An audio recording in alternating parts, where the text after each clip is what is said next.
Unknown gunman killed this man in Bangladesh. Hello everyone, I am Rishabh. Welcome to Third Eye Explained. Now, अब ये आदमी कौन है? ये आदमी यूथ पॉलिटिक्स का बहुत बड़ा नाम है बांग्लादेश में. उसका पूरा नाम है ओस्मान शरीफ बिन हदी, जिससे ओस्मान हदी के नाम से भी जाना जाता है.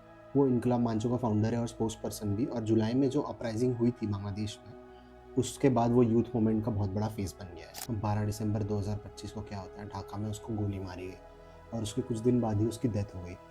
इसके बाद सिचुएशन आउट ऑफ कंट्रोल हो गई. Violent protests, media house and cultural institutions पर अटैक, पुलिस और प्रोटेस्टर्स के बीच क्लैशेस. इसी अनरेस्ट के बीच एक बहुत ही डिस्टर्बिंग इंसिडेंट हुआ. मायमेनसिंह डिस्ट्रिक्ट बांग्लादेश में एक हिंदू आदमी को मॉब ने लिंच कर दिया ओवर अलिज्ड ब्लास्फेमी. उसे झाड़ से बांधकर जिंदा जला दिया गया. ये सिर्फ एक इंसिडेंट नहीं था, ये दिखाता है कि लॉ एंड ऑर्डर कोलैप्स हो गया है बांग्लादेश में. बांग्लादेश ऑलरेडी पॉलिटिकल इंस्टेबिलिटी से गुजर रहा है, इलेक्शन पास है और पावर स्ट्रगल चल रहा है. उस्मान हदी एक पोलराइजिंग लीडर था. Strong political views, anti establishment और एंटी इंडिया टोन के लिए बहुत फेमस था. उसकी डेथ ने ऑलरेडी एग्जिस्टिंग टेंशंस को और बढ़ा दिया.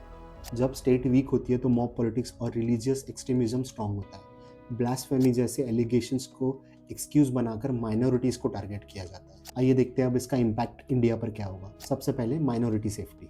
बांग्लादेश में हिंदूज पर अटैक इंडिया के लिए एक सीरियस मॉरल और डिप्लोमेटिक इशू है. दूसरा, anti India sentiment.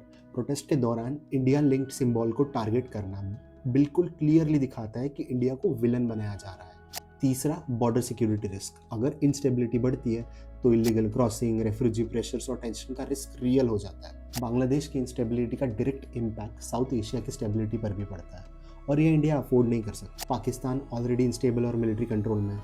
Sri Lanka economic crisis face कर रहा है.